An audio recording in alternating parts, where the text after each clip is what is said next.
Tamil world radio, Tamil உலக வானொலி செய்திகள்.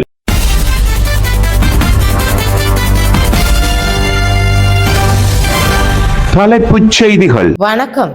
தமிழுலக வானொலியின் மதிய நேர பிரதான செய்திகளோடு இணைந்து கொள்ளும் நான் லபிதா தர்மசீலன்.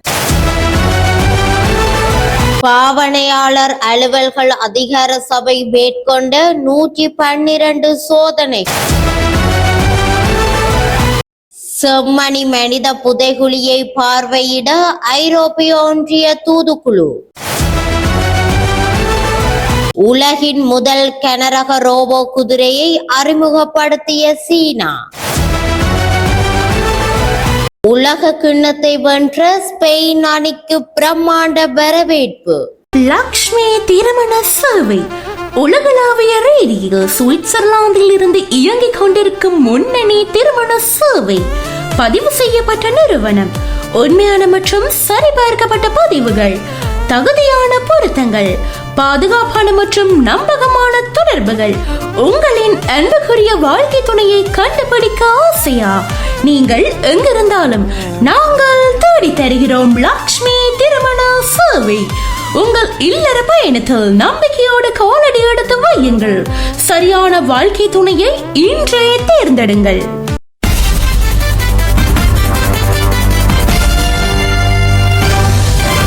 உள்நாட்டு செய்திகள். நாடு முழுவதும் உள்ள முக்கிய நகரங்களில் உள்ள போக்குவரத்து மையங்கள், வியாபார நிலையங்கள் மற்றும் சிற்றுண்டி சாலைகளில் 112 சிறப்பு அவசர சோதனைகளை நேற்று நடத்தியுள்ளதாக பாவனையாளர் அலுவல்கள் அதிகார சபை தெரிவித்துள்ளது. போக்குவரத்து மையங்களுக்கு அருகில் இடம்பெறும் நியாயமற்ற வர்த்தக முறைகேடுகளில் இருந்து நுகர்வோரை பாதுகாப்பதே இந்த சிறப்பு நடவடிக்கையின் முக்கிய நோக்கம் என பாவனையாளர் அலுவல்கள் அதிகார சபை சுட்டிக்காட்டியுள்ளது. மேலும் உற்பத்தியாளரால் குறிப்பிடப்பட்ட அதிகபட்ச சில்லறை விலையை விட அதிக விலையில் குளிர்பானங்கள், சிற்றுண்டிகள் மற்றும் பொது செய்யப்பட்ட உணவுப் பொருட்களை விற்பனை செய்தல், பேக்கரி பொருட்கள், பிற உணவுப் பொருட்கள் மற்றும் பொருட்களின் விலைகளை நுகர்வோர் தெளிவாக பார்க்கும் வகையில் காட்சிப்படுத்த தவறுதல், பொதி செய்யப்பட்ட பொருட்களில் உற்பத்தி திகதி, காலாவதி திகதி, தொகுதி எண், உற்பத்தியாளரின் பெயர் மற்றும் முகவரி உள்ளிட்ட அத்தியாவசிய தகவல்களை குறிப்பிட தவறுதல் மற்றும் காலாவதியான உணவுப் பொருட்களை விற்பனைக்கு காட்சிப்படுத்துதல் ஆகியவை இந்த சோதனைகளின் போது கண்டறியப்பட்டுள்ளன. இந்த குற்றங்களை செய்த வியாபார நிலையங்கள் மற்றும் சிற்றுண்டி சாலைகள் மீது வழக்குகள் பதிவு செய்ய ஏற்பாடுகள் செய்யப்பட்டுள்ளன எனவும் பாவனையாளர் அலுவல்கள் அதிகார சபை குறிப்பிட்டுள்ளது. யாழ் செம்மணி சித்துப்பாத்தி மனித புதைகுழியில் முன்னெடுக்கப்படும் அகழ்வு பணிகளை ஐரோப்பிய ஒன்றியத்தின் உயர்மட்ட தூதுக்குழு இன்று பார்வையிட்டது.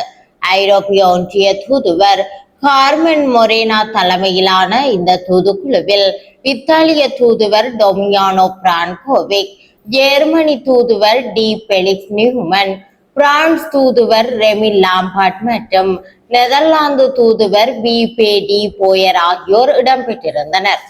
ஐரோப்பிய ஒன்றிய தூதுக்குழுவினர் வருகை தந்திருந்த தருணத்தில் காணாமல் போனவர்களின் உறவினர்கள், பொது அமைப்புகளின் பிரதிநிதிகள் மற்றும் அரசியல் கட்சிகளின் தலைவர்கள் மனித புதைகுழிக்கு நீதி கோரி போராட்டத்தில் ஈடுபட்டிருந்தனர்.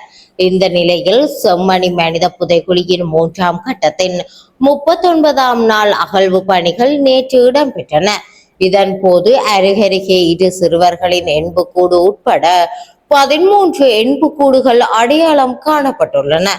சில எண்புக்கூடுகள் குவியலாக அடையாளம் காணப்பட்டுள்ளன. அத்துடன் சில எண்புக்கூடுகளுக்கு மண்டியோடுகள் இல்லாத நிலையில் அடையாளம் காணப்பட்டுள்ளன.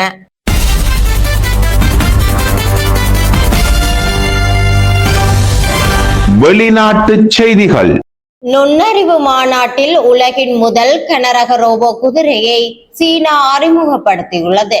இது உலகின் முதல் செயற்கை நுண்ணறிவு மூலம் இயங்கும் மற்றும் ஸ்மார்ட் சவாரி செய்யும் 4 கால் வாகனம் என்றும் கூறப்படுகிறது. இந்த நவீன ரோபோ குதிரை சுமார் 30 கிலோமீட்டர் எடையும் 1/2 மீட்டர் உயரமும் கொண்டது. மணிக்கு 15 கிலோமீட்டர் வேகத்தில் செல்லும் குறித்த ரோபோ குதிரை 75 கிலோ வரை சுமக்கும் திறன் கொண்டது. ஒரு முறை மின்னேற்றினால் 20 கிலோமீட்டர் வரை பயணிக்க முடியும் என்று, இதனால் 25 டிகிரி சரிவுகளிலும் ஏறக்கூடியது எனவும் இதன் வடிவமைப்பாளர்கள் தெரிவித்துள்ளனர். மேலும் பல்வேறு நிலப்பரப்புகளில் இயங்கி தடைகளை தவிர்த்து உடல் வடிவத்தை மாற்றி குரல் வழி தொடர்பு கொள்ளும் திறனையும் இது கொண்டுள்ளது. முற்றிலும் 4 கால் உயிரியக்கவியல் கட்டமைப்பை கொண்டுள்ள இந்த ரோபோ செங்குத்தான சரிவுகள், சரளை மற்றும் சேறு உள்ளிட்ட சிக்கலான நிலப்பரப்புகளிலும் பயணிக்கக்கூடியவை என்றும் தெரிவிக்கப்பட்டுள்ளது.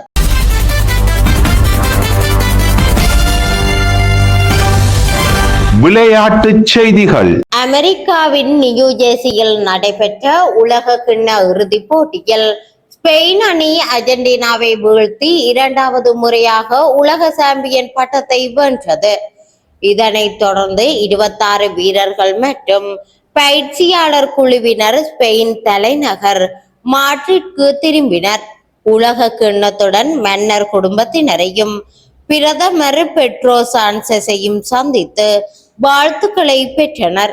அதன் பின் பிரதமரின் அதிகாரப்பூர்வ இல்லமான மான்க்லோவா அரண்மனையில் இருந்து சிவலஸ் சதுக்கம் வரை திறந்த பேருந்தில் நகரின் மைய பகுதி வழியாக வெற்றி ஊர்வலமாக சென்றனர். நாங்களே சாம்பியன்கள் என்ற வாசகம் பொறிக்கப்பட்ட சீருடையை வீரர்கள் அணிந்து வழிநடுகிலும் ரசிகர்களுடன் நடனமாடி நெகிழ்ந்த அவர்கள் உற்சாக வரவேற்பை பெற்றனர். இத்துடன் தமிழுலக வானொலியின் மதிய நேர பிரதான செய்திகள் யாவும் நிறைவடைகின்றன. வணக்கம்.